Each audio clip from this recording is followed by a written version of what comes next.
Okay, look at me, the fashion icon. I pretty much just woke up on this was on Saturday.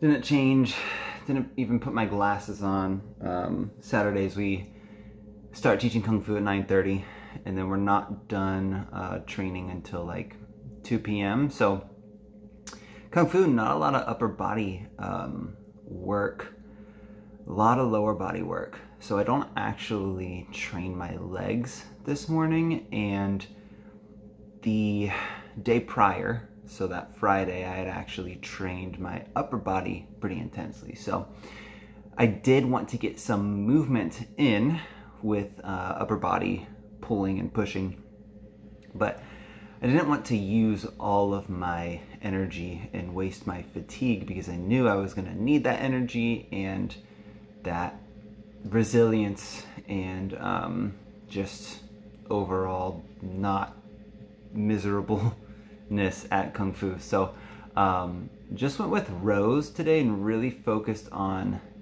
that scapular retraction coming back, and then slowly lowering myself, and just went immediately into some really high pushing. Like this is pretty easy for me, but I went on my tiptoes so I could get over the rings, adjusted a little bit.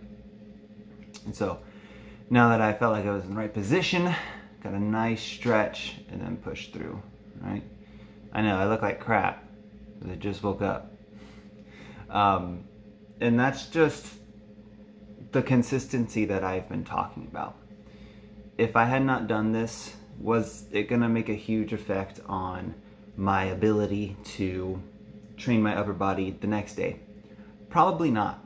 But I had set aside space in my mind and space in my day to get this done, to ensure that I am consistent every day. Because you've probably found that once you skip one day of something, either whether it's diet or exercise or anything that you're trying to do daily, it gets a lot easier to stop doing that in the future. So to me, I basically separated this part of my day as, okay, this is my upper body strength training.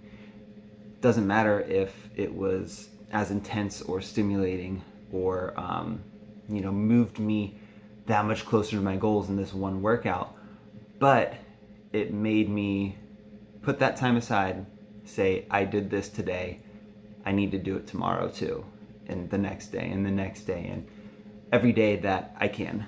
So again, like, this workout, not difficult. I finished this in less than 6 minutes. And again, I didn't have a lot of time that morning. I really just, I had to walk my little puppy, my Gracie girl, and get ready for the day and all that stuff. So I didn't have a ton of time, but I still got 3 sets of a push and a pull movement. By the way, I'm not in my boxers, those are just really tight shorts. And I got it done, right? It only took 6 minutes. To someone who's maybe just starting with upper body training or calisthenics in general, this might be like a real workout for them. And that's okay. Like, everyone's different. You're starting at different levels. I've been strength training for, God, over 10 years now. So actually over 12 years now, and various different types, and always a little bit of calisthenics. So I'm very familiar with calisthenics movements. And I like them more, so I'm doing them more. And so you can see, like, it's still tough for me. Now, is that because I'm actually pushing myself as hard as I can go? Is it because I'm a little fatigued from the day before? Possibly both. But I'm gonna pull my pants up here and then get back to it. So this is gonna be my last set, and you can see me checking the camera to make sure, like, it's positioned properly. Don't worry about that.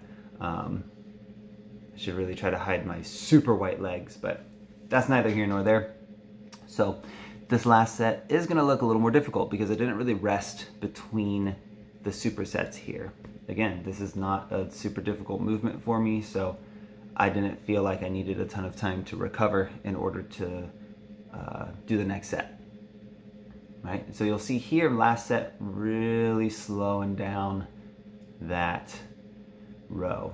And you'll notice with these rows I rotate, rotate, and that's just because I like to go through a full range of motion, shoulder rotation and pronation in the forearm, get a little more stimulus in the bicep. Now this last set of pushing, really loading my body over it, adjusting depending on where I feel like I need to be to get a good stimulus in the shoulders, the chest, and the triceps. And judging by my face, it is still a little difficult. Like I remember I was feeling a pretty good burn there, but it wasn't, the reps don't look difficult.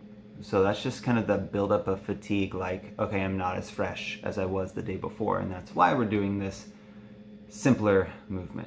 So that's really kind of looking at an easier day, right? I didn't even do legs that day. Again, well, I did legs, it was at 4 hours at Kung Fu, but I didn't really do much with upper body, but I still got the stimulus in.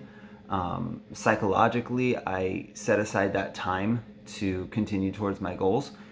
And I think it's better for people to have, not to focus on their goals. Like it's good to have goals, but in my opinion, and setting goals specifically, writing them down works for a lot of people. But for me personally, and I think for a lot of people, we get too focused on the goal and we focus on the end result and not what we need to do to get there. So what I usually do is I set a direction. So I want to get stronger in these calisthenic movements. I don't have I want to be able to do 30 pull-ups or 100 push-ups in a row. It's like, no, I want to get better and stronger at calisthenic movements, maybe get leaner, maybe build a little more muscle in the process. Okay, cool. I know that's the direction what I want to go to. My goals are actually, what do I need to do today, tomorrow, the next day, every single day in order to achieve those goals. And when you have that daily goal, it's much easier to check it off the list. Okay, I did that. And then the next day, okay, I checked it off the list, instead of working tirelessly months and months, years and years and years, and then maybe one day finally being able to check off one goal of 30 pull-ups, right? So that's just my philosophy going through it. It works for me. Doesn't work for some people, but I really find that keeps me psychologically more motivated, psychologically healthier. As someone who struggles with major depressive and persistent depressive disorder, it is something I need to do in order to actually function. So again, if you like videos like this, please let me know.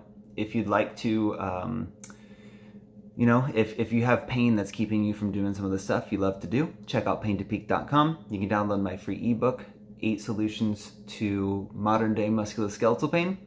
It's a long title. Sometimes I forget the specific words that go into it. And it's there because I've had pain that's kept me from doing the exercises and the activities I wanted to do. And I don't want that to be the case for anyone else. So check out paintopeak.com, ton of free resources. And I will catch you guys next time.